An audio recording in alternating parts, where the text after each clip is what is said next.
들어가자 세희야. 유아실로 들어가자. 지훈이 오라 그래. 지훈이 유아실 들어가자. 오라 그래. 빨리 손잡고 와 네가.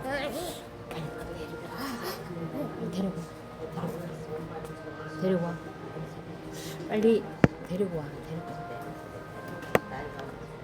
빨리 데리고 와. 손잡고. 빨리.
예배 시간이 됐습니다. 다 같이 묵상기도 드림으로 주일 오전 예배 시작하겠습니다.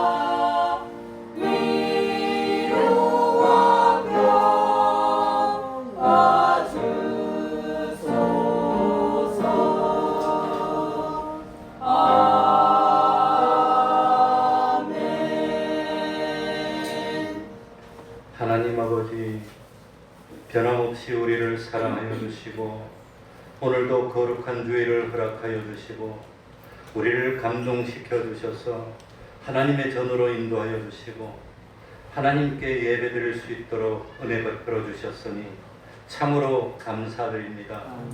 하나님 아버지, 세상이 하나님으로 말미암아 지원받았다는 사실을 한시도 잊지 않도록 하여 주옵소서.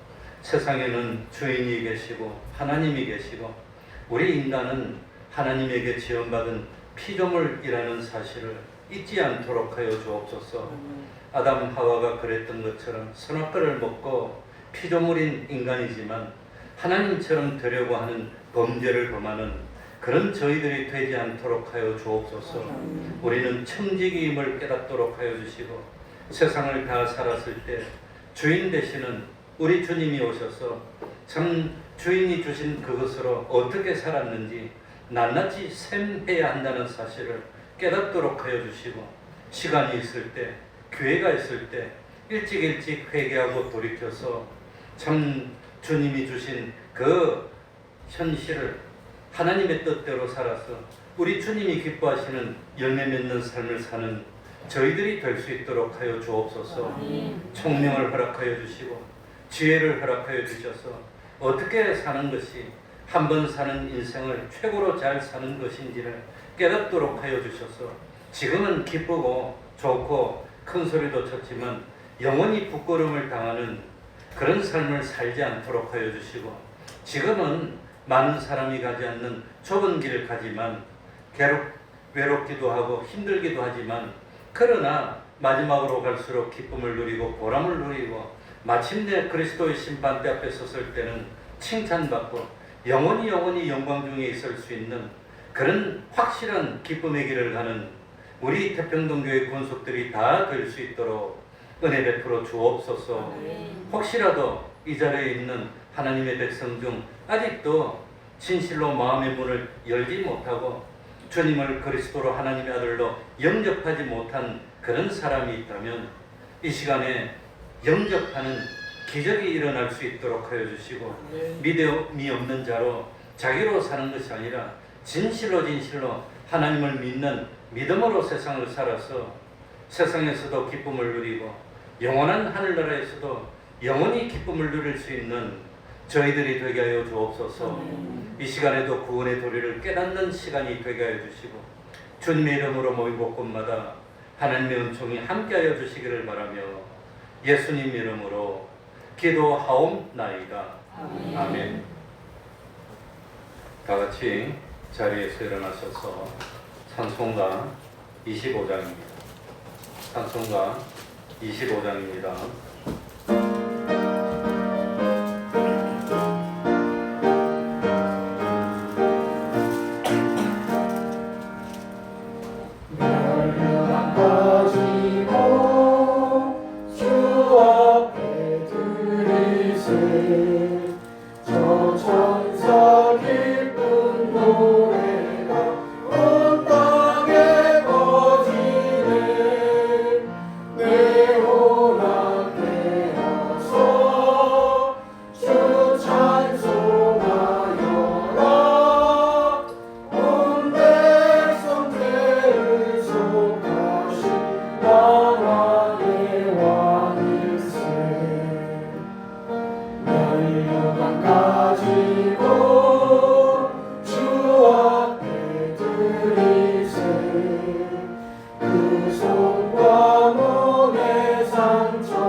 사도신경으로 신앙 고백하겠습니다. 전능하사 천지를 만드신 하나님 아버지를 내가 믿사오며 그 외아들 우리 주 예수 그리스도를 믿사오니, 이는 성령으로 잉태하사 동정녀 마리아에게 나시고 본디오 빌라도에게 고난을 받으사 십자가에 못 박혀 죽으시고 장사한 지 사흘 만에 죽은 자 가운데서 다시 살아나시며 하늘에 오르사 전능하신 하나님 우편에 앉아 계시다가 저희로서 산 자와 죽은 자를 심판하러 오시리라. 성령을 믿사오며 거룩한 공회와 성도가 서로 교통하는 것과 죄를 사하여 주시는 것과 몸이 다시 사는 것과 영원히 사는 것을 믿사옵나이다. 아멘. 자리에 앉으셔서 찬송가 195장입니다. 찬송가 195장입니다.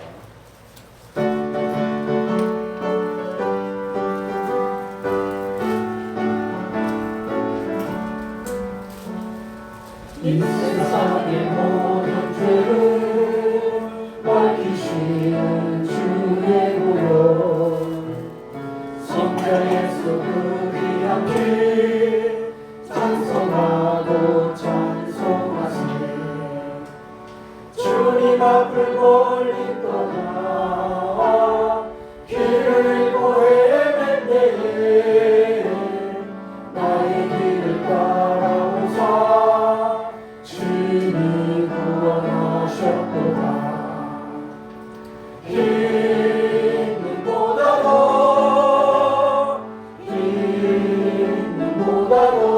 힘보다도 주의 흘리신 보혈로 피에 씻어 주옵소서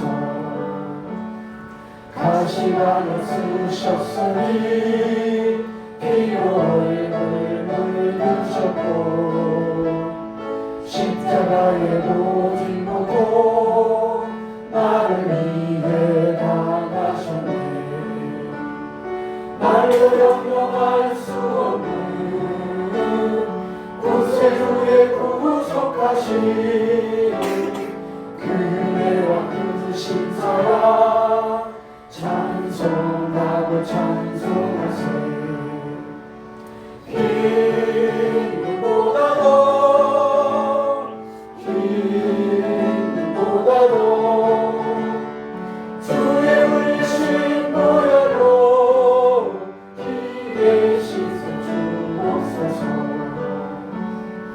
아버지를 멀리 떠나 바른 길을 저버리고 여러 가지 죄악으로 주같이 되었으니 물 같은 것 가지고는 씻을 수가 주었네 주여 귀한 몸에 피로 나를 정결케 하옵소서 힘보다도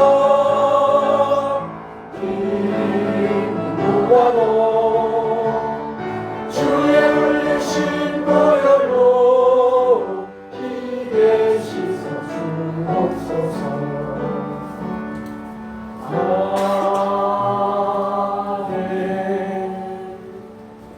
이 시간에는 교동문 35번을 교독하겠습니다.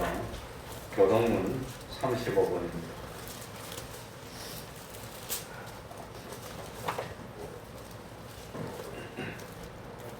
교동문 35번입니다.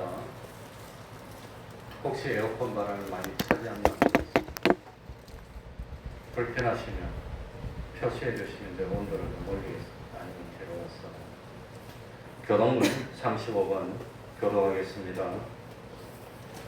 광야와 메마른 땅이 기뻐하며 사막이 백합과 같이 피어 즐거워하며 무성하게 피어 기쁜 노래로 즐거워하며 그것들이 여호와의 영광 곧 우리 하나님의 아름다움을 보이로다.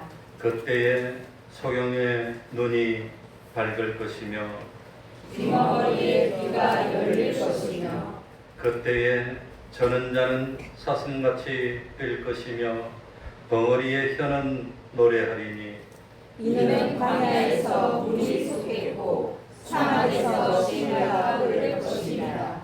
거기 대로가 있어 그 길을 거룩한 길이라 부르리니 깨끗이 못한 자는 지나지 못하겠고 오직 구속함을 입은 자들을 위하여 있게 된 것이다.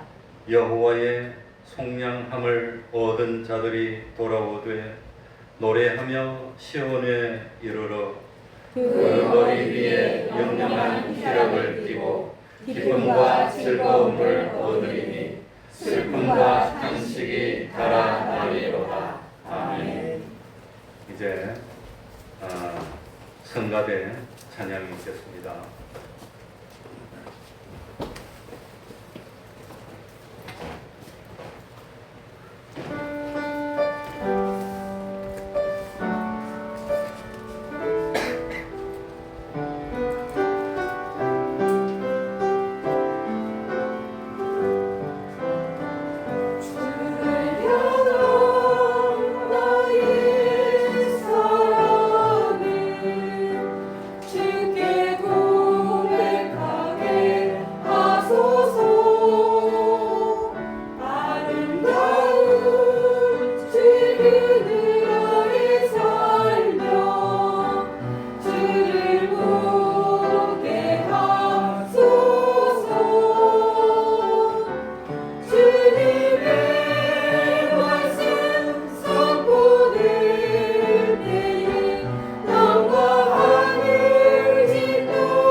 권사님 예배를 위해서 기도해 주시겠습니다.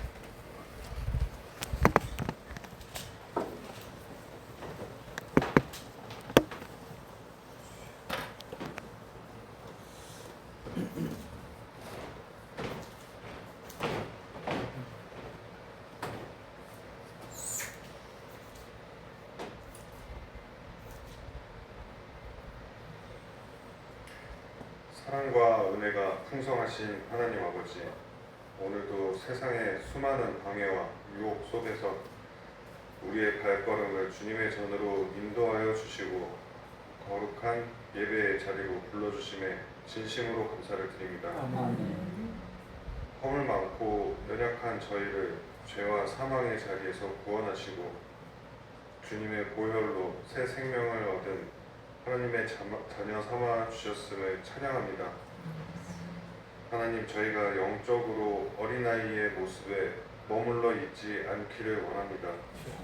세월이 지나도 자라지 않는 연약한 신앙이 아니라 사도 바울을 본받았던 디모데처럼 참된 신앙의 인격과 말씀의 지식을 닮아가게 하여 주옵소서. 썩어지고 사라질 세상의 헛된 유혹을 버리고 오직 영원한 하늘나라의 구원을 이루어가는 지혜를 우리에게 허락하여 주시옵소서. 주님, 오직 경건에 이르기를 연습하라 명하신 말씀을 우리 마음 깊이 새깁니다. 운동선수가 매일같이 땀 흘려 체력을 단련하듯 우리의 삶 속에서 주의를 거룩히 지키고 말씀과 기도로 순종하는 경건의 연습을 멈추지 않게 하소서. 비록 때로는 힘들고 유혹이 다가올지라도 날마다 말씀의 인도함을 받아 양심과 마음이 주님의 영과 온전히 하나 되어 세상을 이겨내게 하여 주옵소서. 주님 앞에서 고백합니다. 내 삶의 주인은 내가 아니요 날 위해 피 흘려 죽으신 예수 그리스도이십니다.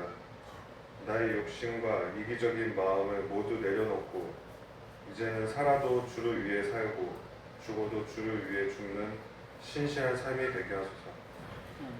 복음의 선한 진리를 이웃에게 전하며 나 스스로도 말씀으로 세우루어져 주께서 기뻐하시는 그리스도의 선한 일꾼으로 쓰임받게 하소서.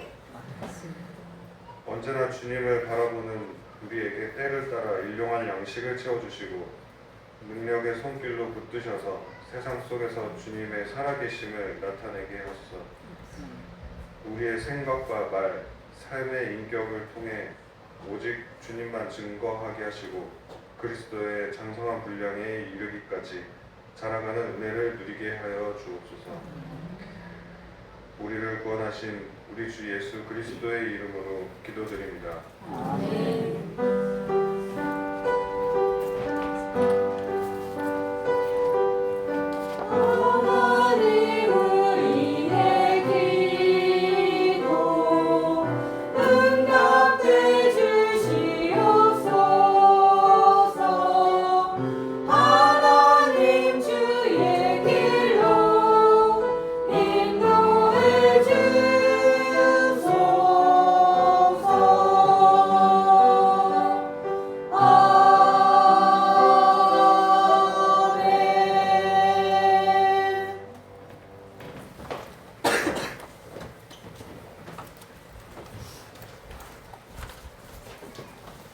하나님의 말씀 누가복음 20장 9절입니다. 누가복음 20장 9절입니다.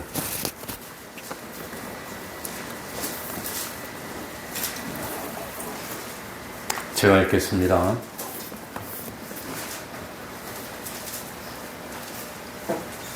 사무실 문도 닫아주시고 에어컨도 바람이 약으로 되어 있나 한번 봐주세요.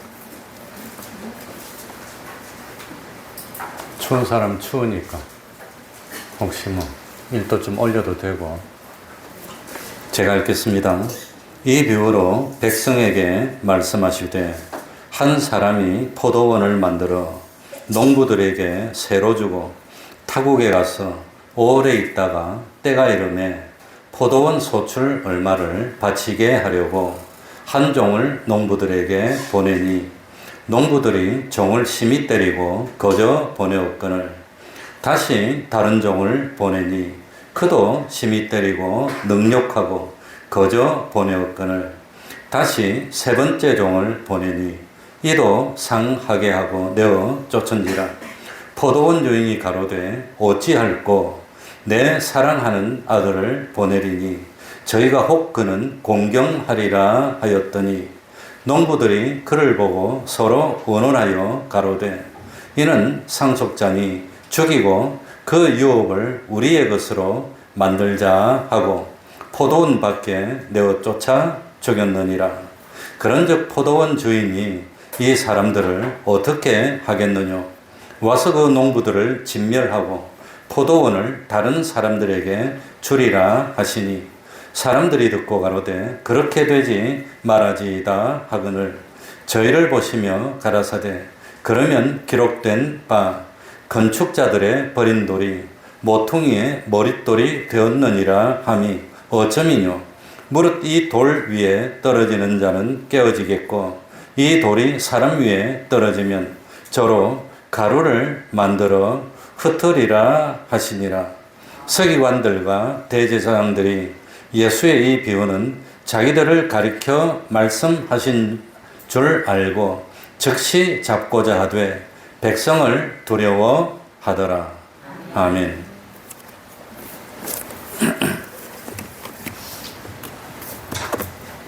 그러니까 성경에 이 문단 나눈 것은 원래 성경에 문단이 나눠져 있는 거 아닙니다. 사람들이 나눈 거기 때문에 온전한 문단 나누기가 아니라는 것만 참고로 하시면 되겠습니다. 이 비유는 마태복음 21장, 마가복음 12장에도 기록이 되어 있습니다.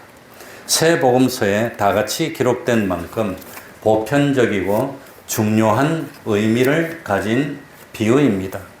이 비유의 말씀은 예수님이 십자가를 지시기 직전에 예수님을 십자가에 못 박아 죽이려는 사람들 앞에서 하고 있는 말씀입니다.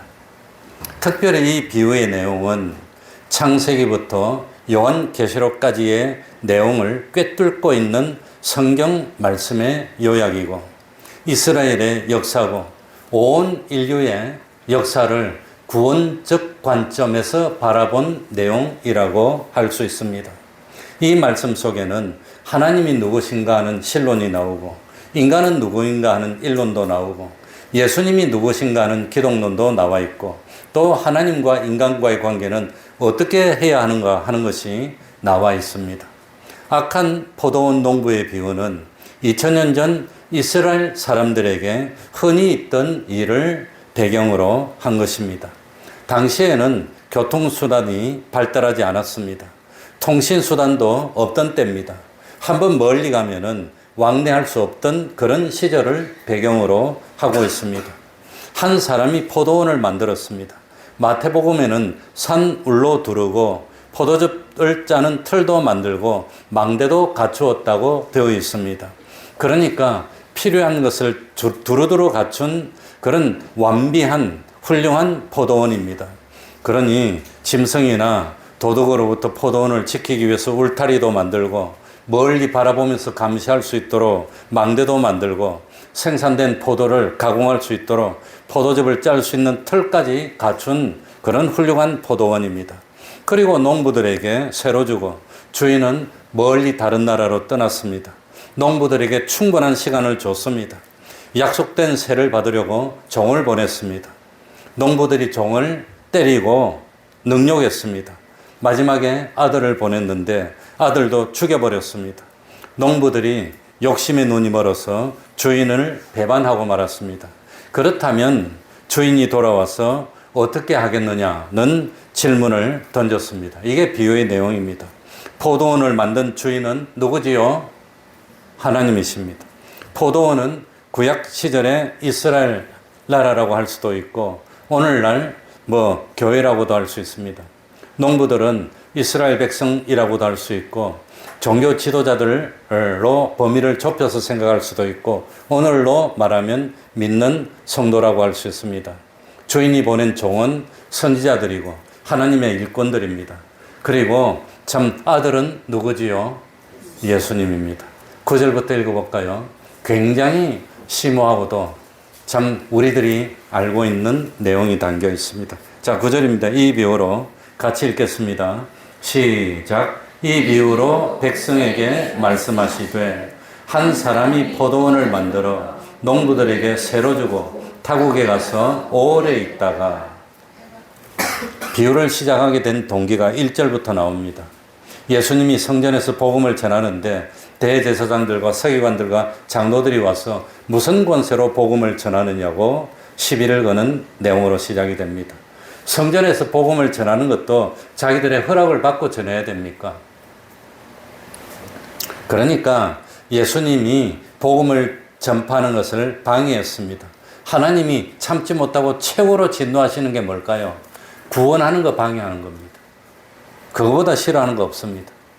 하나님은 농부들이 충분히 열매를 맺을 수 있도록 비옥한 땅에 포도원을 만들었습니다. 그리고 참 농부들에게 새로 주고 충분한 여유를 줬습니다. 하나님은 농부들을 사랑했습니다. 농부들을 믿었습니다. 농사에 관한 모든 것을 농부들에게 일절 맡기고 간섭하지 않았습니다. 그리고 멀리 떠나서 다른 나라로 갔습니다. 아마도 참 토질도 좋고 태양도 잘 쬐였고 비도 적당하게 주셨고 정말 온도도 적당하게 해서 포도가 잘 맺도록, 그러니까 유럽에 가면 포도원이 많고 포도주 만드는 걸 최고로 여기는 그런 데니까 그렇게 잘해줬습니다. 그리고 오래 있다가가 무슨 뜻일까요?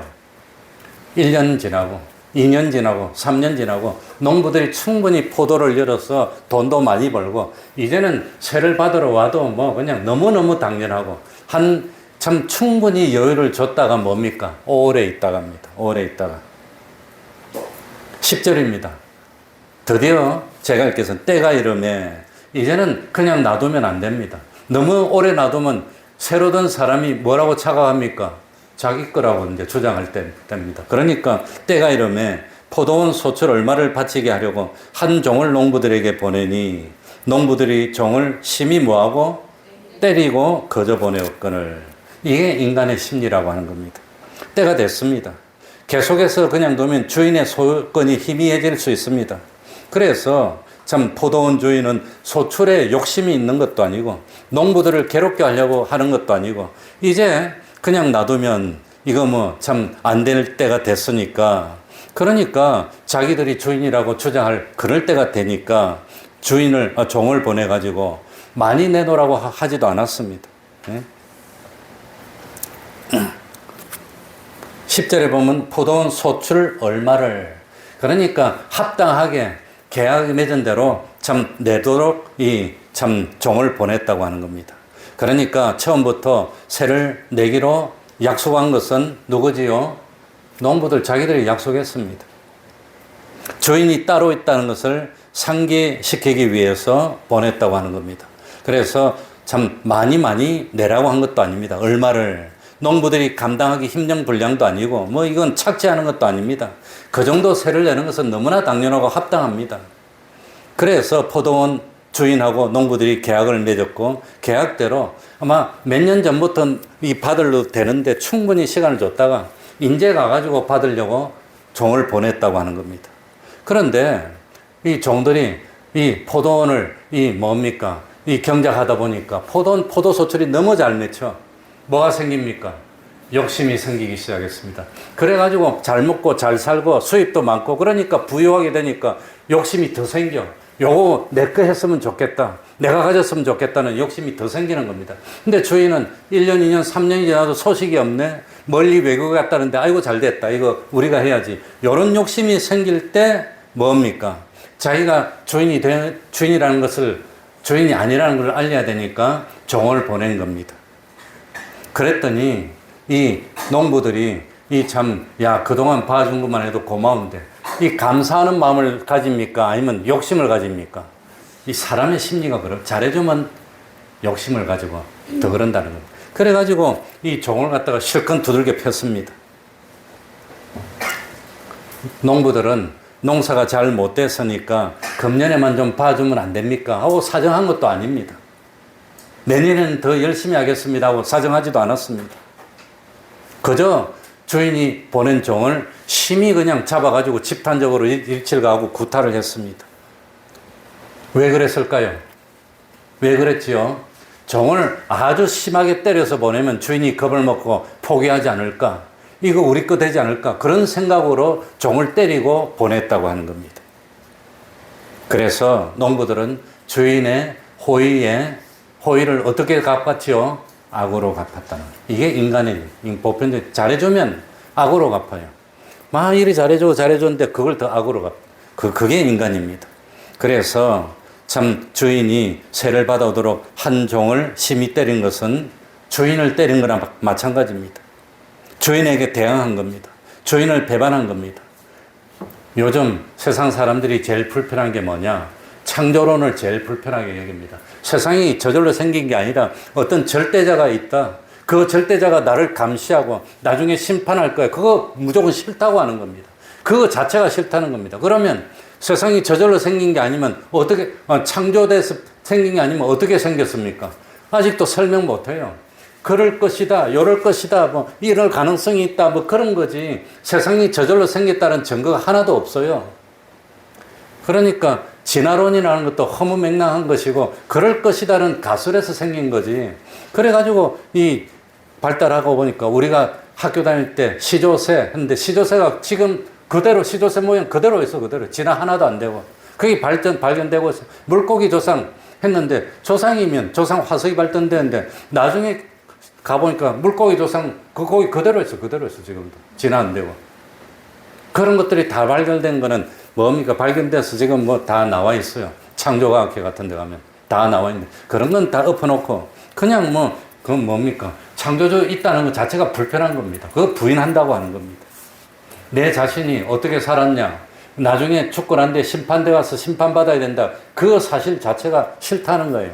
그러니까 설명도 못하면서 하나님을 무조건 부인하는 세상이 지금 세상이라고 하는 겁니다.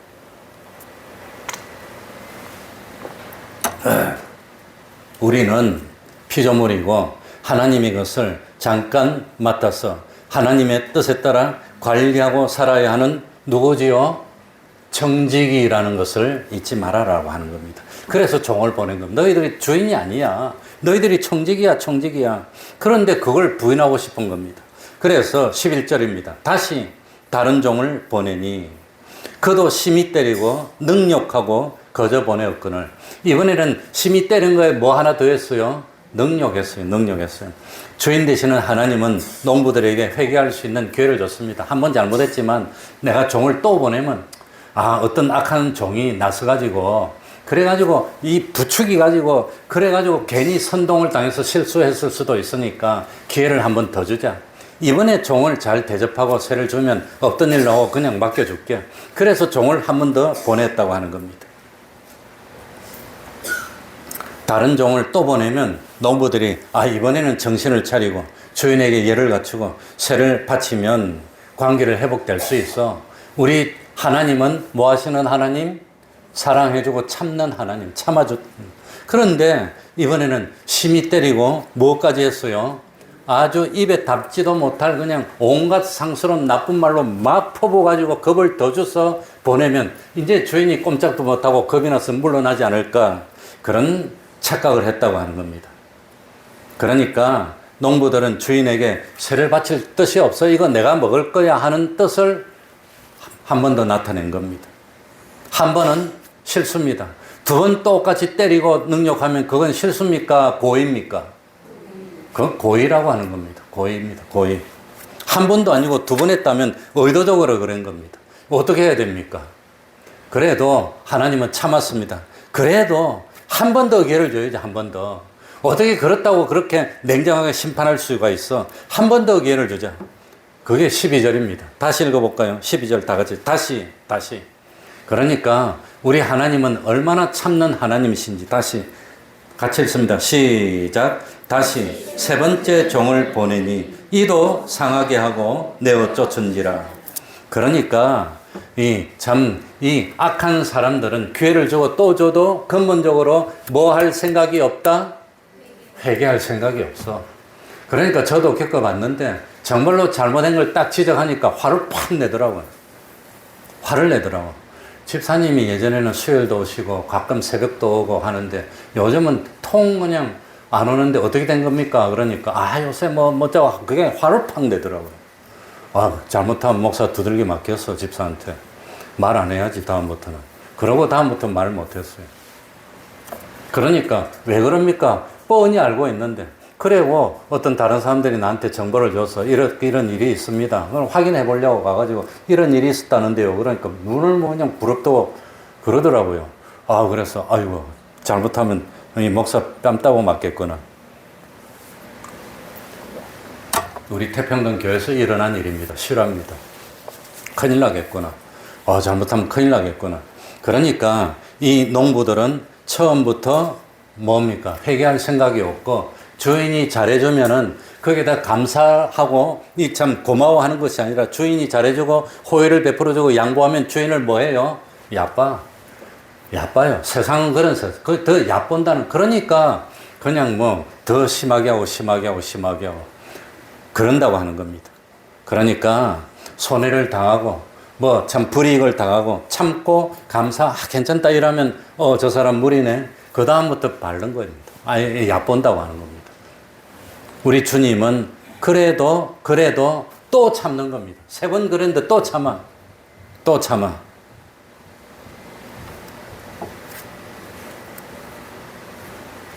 그래서 13절로 갑니다. 13절 우리 다 같이 읽어보겠습니다. 포도원 주인이 얼마나 답답한지, 얼마나 인내심이 많은지 포도원 주인이 다 같이 읽어보겠습니다. 시작. 포도원 주인이 가로되 어찌할꼬 내 사랑하는 아들을 보내리니 저희가 혹 그는 공경하리라 하였더니. 그러니까 이 주인이 힘이 없어서 그런 게 아닙니다. 힘이 없어서 참는 게 아니라 이 참 농부들을 뭐하게 여겨서 불쌍히 여겨서 참는 겁니다. 왜? 하나님의 심판은 너무너무 가혹하니까. 지옥에 한번 가면 기회는 영원히 없으니까. 너무 가혹한 겁니다. 그러니까 참 심판이 너무 가혹하니까 어떤 사람들은 하나님은 사랑인데 심판 그런 거 없어요. 또 어떤 사람은 나한테 이야기하는데 예수 잘 믿는다는 지옥 없어요. 지옥 없어요. 하나님이 사랑인데 그렇게 비참한 지옥이 있을 리가 있습니까? 어떻게 영원히 계획 없는 그런 지옥이 있습니까? 지옥 없어요. 그러더라고 나한테. 그래서 성경에 읽어줬어요. 읽어줬더니 말을 안 해. 그러니까 예수를 믿어도 편한 대로 믿는 겁니다. 하나님은 사랑인데 설마 그러겠어? 그러니까 포도원 주인이 어찌할꼬 라고 탄식한 것은 이 주인에게 힘이 없어서 탄생한 겁니까? 아니면 이 사람을 심판해야 되는데 너무 불쌍해. 그러니까 영원 후까지 내다보면서 그 심판이 너무 불쌍하니까 참 차마 심판은 못하겠고 어찌할꼬 이거 철도 없고 꼭 뭐가 죽을 똥 살 똥 모르고 날뛰는데 이거 나중에 지옥 가면 영원히 기회가 없는데 그건 뭐 세상에서는 기회가 있지만 지옥은 영원토록 기회가 없어. 그게 지옥입니다. 1년, 2년, 10년, 1억, 10억, 100억, 1000억 기회가 없어요. 그런데 영원히 고통입니다. 그러니 너무 비참하니까 어찌할꼬. 그래서 탄식한다는 겁니다. 요것들이 벌써 3번이나 했으면 심판해도 할 말 없어요. 한 번만 해도 심판해도 할 말 없어요. 두 번 만에 지옥 보내도 할 말 없어. 그런데 3번이나 참아줬는데 그래도 한 번 더 기회를 주자. 그래, 이때까지는 종들을 보냈는데 종들은 하찮은 아래 것들이잖아. 그래도 농부는 그래도 자기들이 책임지고 하는 사람인데 아래 것들을 보냈으니까 그러겠지. 그래도 아들을 보내면 그래도 아들은 좀 존중하지 않을까?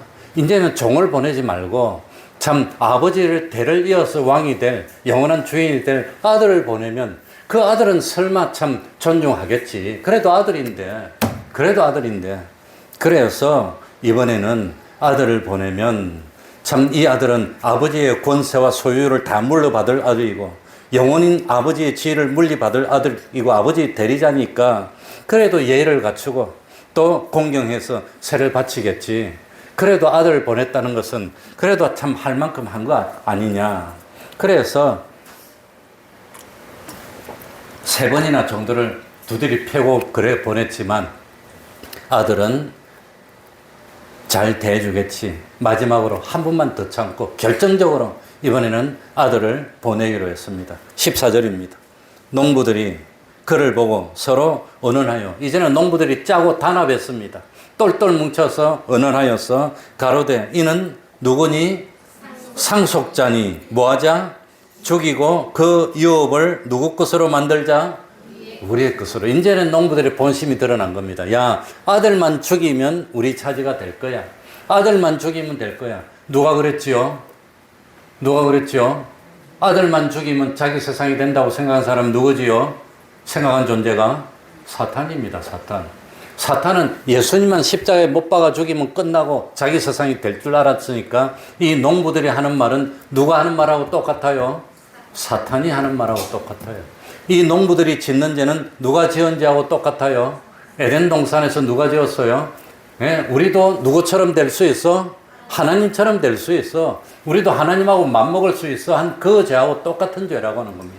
우리 인간 속에는 그런 심리가 있다는 겁니다. 내가 피조물이라는 건 허용 못 하겠어. 하나님이 절대자라는 것은 내 용납할 수가 없어. 내가 어떻게 하나님께 무릎 꿇고 머리를 땅바닥에 대고 어떻게 하나님 앞에 그럴 수 있어? 나는 그렇게 못해. 그런 심리입니다. 그래서 자기가 하나님처럼 자존자인처럼 나는 내 마음대로 하고 싶어. 내 마음대로야. 그 죄입니다, 이게.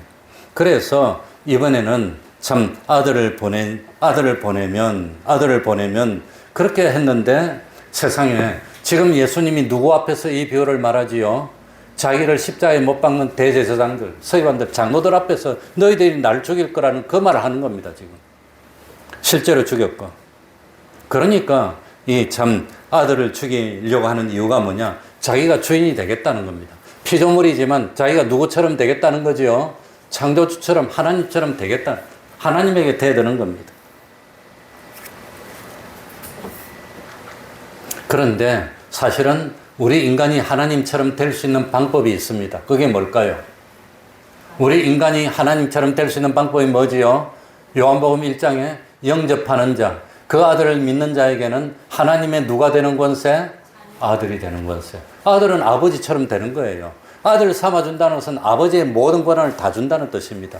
그러니까 우리가 하나님처럼 되는 방법은 아들을 영접하고 믿는 겁니다. 믿음 생활 잘하면 아들처럼 되게 해주겠다고 약속을 했음에도 불구하고 아들을 죽이고 하나님께 대립하고 그래가지고 하나님 걸 빼앗아 보겠다고 하는 것, 이게 인간의 악이라고 하는 겁니다. 하나님은 그만큼 호의를 베풀어 주셨는데 우리는 그 하나님의 호의에 선을 무엇으로 갖고 있어요? 악으로 갖고 있다는 겁니다. 악으로. 선을 악으로 갖고 있어요.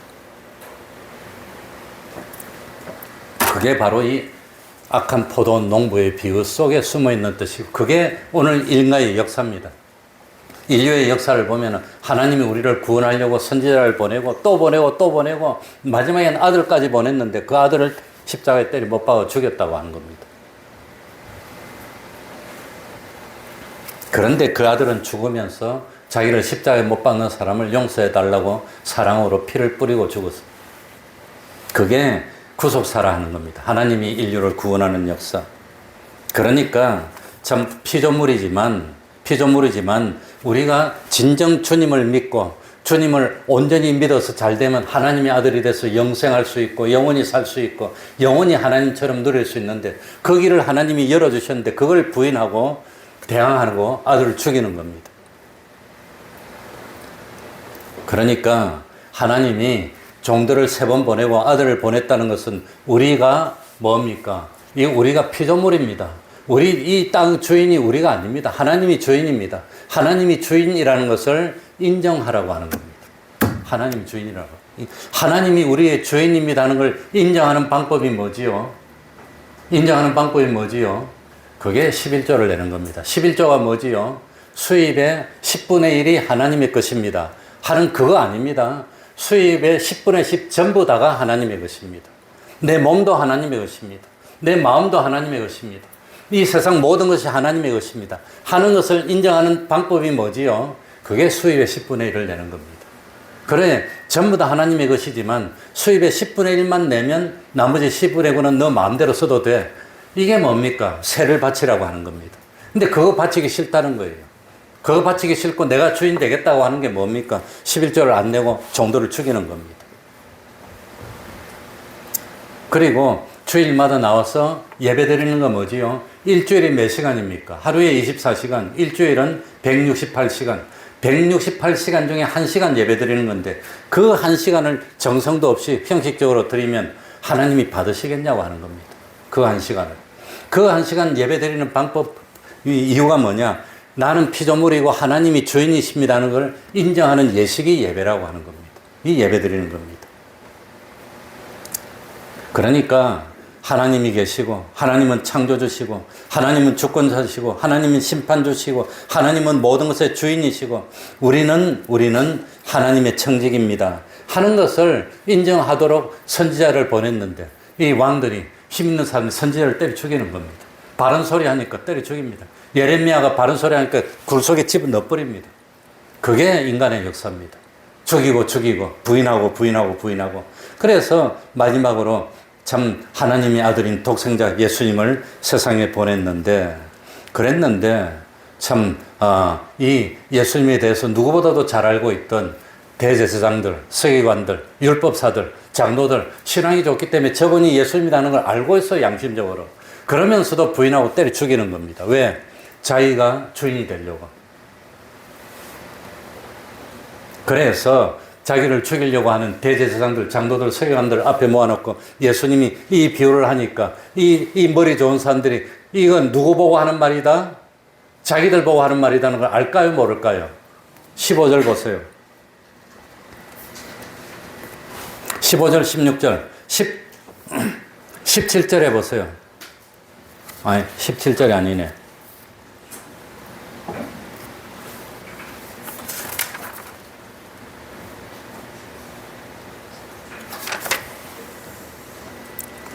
아, 19절이네.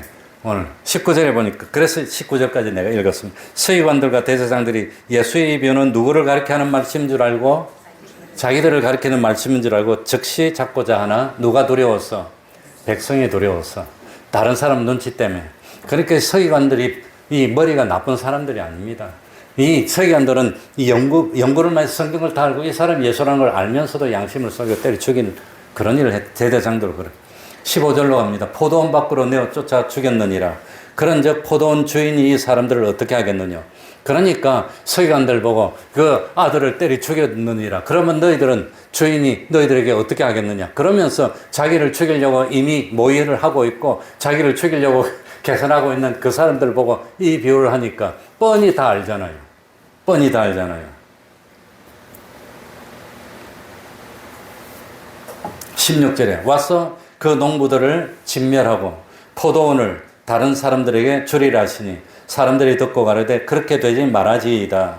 그래서 실제로 참 뭡니까? 예수님을 죽였던 이스라엘은 뭐 예수님을 죽인 게 뭐 참 기원 후 30년이라면 아무튼 33년이구나. 3년 공생했으니까 그 40년이 못 돼서 로마에 의해서 이스라엘이 멸망받는데 완전히 그냥 진멸합니다. 이스라엘 남녀노소 젖먹이 유할 것 없이 진멸하고 돌 위에도 돌 하나 남지 않게 완전히 다 박살냅니다. 예수님의 예언대로 진멸했다고 하는 겁니다. 그리고 참 뭡니까? 이 복음은 어디로 갑니까? 참 이방 땅으로 가서 이방의 대한민국 같이 이런 데는 복음이 왕성해서 하나님의 복을 받고 이렇게 잘 사는 나라가 됐지만 이스라엘은 지금도 복음의 불모지가 되고 말았다고 하는 겁니다. 이 예언대로 그대로 됐습니다. 그러면서 17절입니다. 17절, 18절만 읽어 마칩니다. 자, 17절. 저희를 보시며 가라사대 그러면 기록된 바 건축자들의 버린 돌이 모퉁이의 머릿돌이 되었느니라 함이 어쩌미뇨. 건축자들은 뭡니까? 건축하는데 제일 으뜸이 되는 주체가 되는 사람들인데 이 건축하는데 주체가 되는 사람들은 그 당시 이스라엘의 주체가 된 누구를 나타냅니까? 대제사장들, 서기관들, 바리새인들입니다. 그 사람들에게 버림받았다는 겁니다. 예수님이.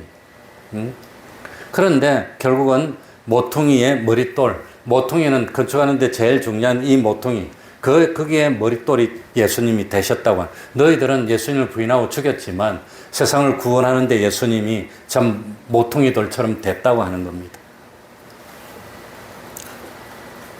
그리고 18절입니다. 시간이 왔으니까 무릇 이 돌 위에 떨어지는 자는 깨어지겠고 이 돌이 사람 위에 떨어지면 저로 가루를 만들어 흩으리라. 그러면서 마태복음 21장 43절에는 한 절이 추가되어 있습니다. 28절 앞에 하나님의 나라를 너희는 빼앗기고 그 나라의 열매 맺는 백성이 받으리라. 그러니까 이스라엘 그 사람들은 하늘나라를 빼앗긴 겁니다. 안 믿으니까. 안 믿는데 뭐 어떻게 구원받습니까? 믿음을. 그리고 그 믿음이 오늘날 이방 땅에서 이렇게 부흥되고 발전하고 성장하고 있다고 하는 겁니다. 18절에 나오는 돌은 누구를 가리킬까요?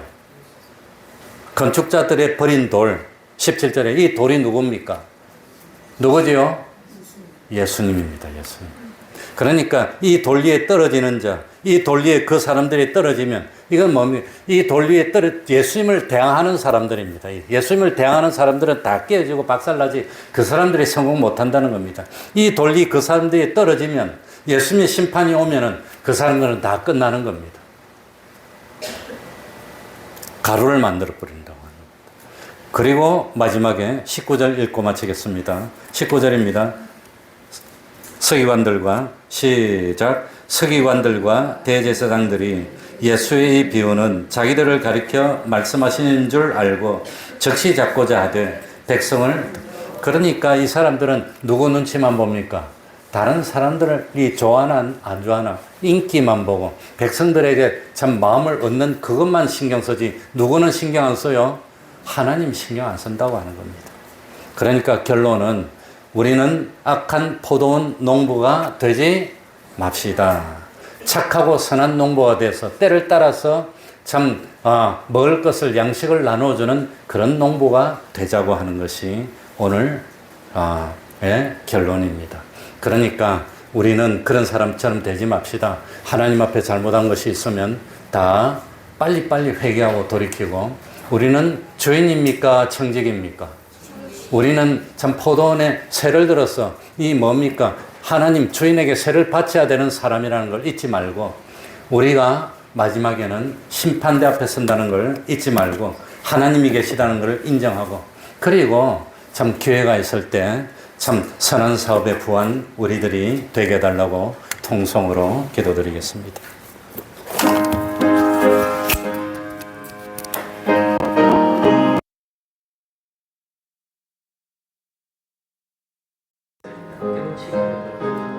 기회가 지나가면 회개하고 싶거든. 눈물을 흘리며 회개하고 싶거든. 회를 흘리며 아버지 하나님 마음이 주님이시여 주님이시여 주님 계시오. 주님의 생각, 주님의 뜻대로 주님을 기쁘시게 하는 삶 저희들이 되시옵소서.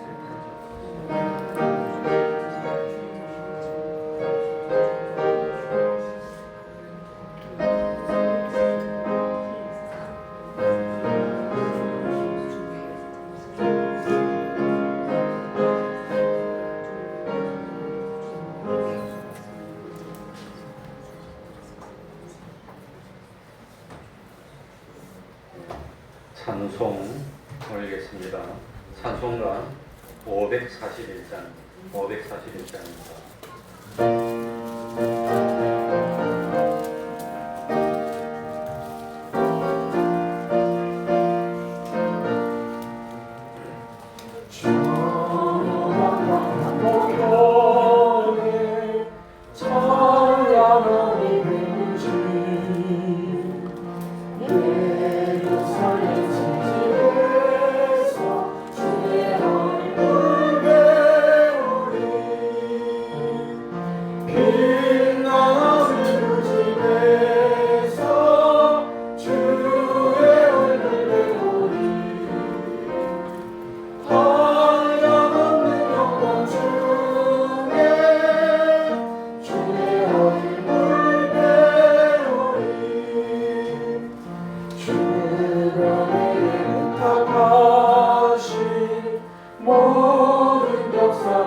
모여 할렐루야 부를 때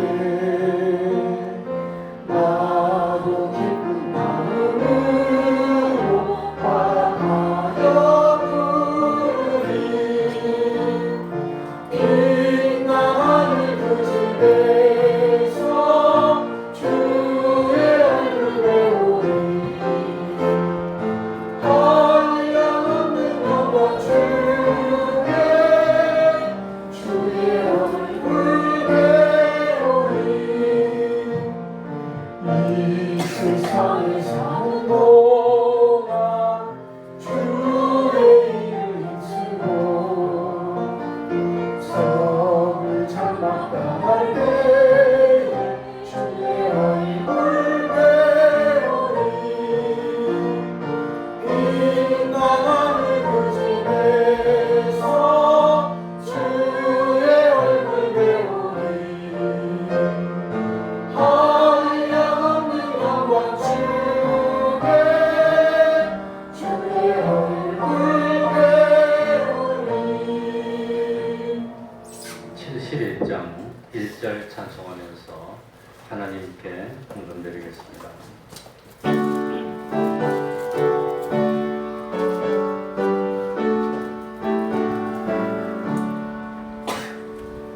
내게 있는 모든 것을 아낌없이 바치네 사랑하고 의지하여 주님 따라가겠네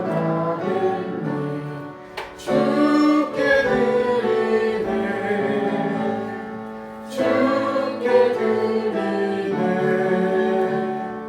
사랑하는 구주 앞에 모두 드리네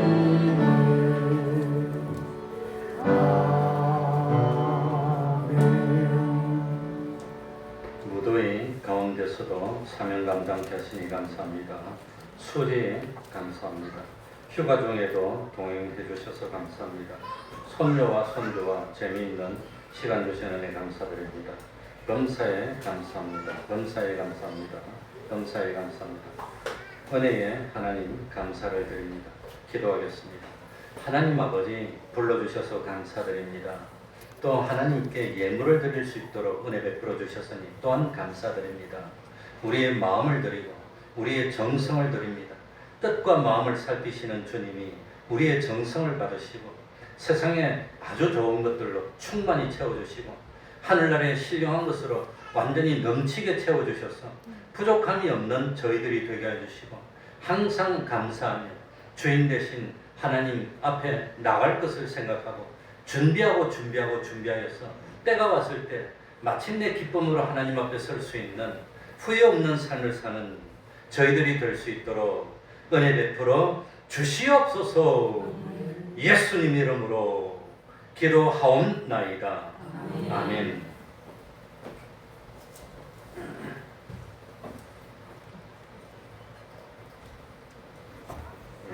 매일 30분 기도, 성경 읽기, 전도하기, 가정 예배를 생활합시다. 또 매일 금요일 밤 8시 기도회 있습니다. 멀면 집에서라도 기도하시기 바랍니다. 매주 토요일 오후 4시, 수요일 10시 20분 찬양 전도에 많이 참석합시다. 성경 한 절 쓰기에도 참여해 주시기 바랍니다. 그리고 생명의 찬양에도 기도하는 마음으로 준비해서 참여해 주시기 바랍니다. 오는 20일 목요일 우리 강윤아 성도님이 그 전에 오른쪽 눈 당뇨 망막증 수술을 했는데 예후가 아주 좋아서 아마 괜찮은 모양입니다. 그래서 왼쪽마저 수술한다고 합니다. 많이 기도해 주시기 바랍니다. 나머지 또 하나님의 참 은총이 필요한 치료가 필요한 정도를 위해서 다 같이 기도해 주시기 바랍니다. 그러면 다 같이 일어나셔서 1장 찬송 부르고 축도로 마치겠습니다.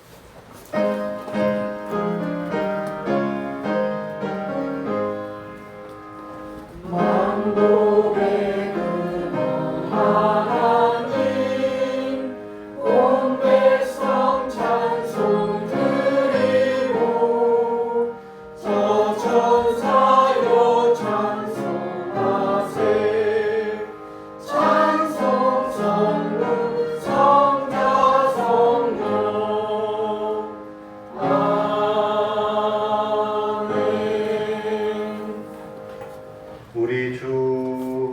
예수 그리스도의 은혜와 하나님 아버지의 사랑하심과 성령님의 교통하심이 항상 함께하기를 축원하옵나이다. 아멘.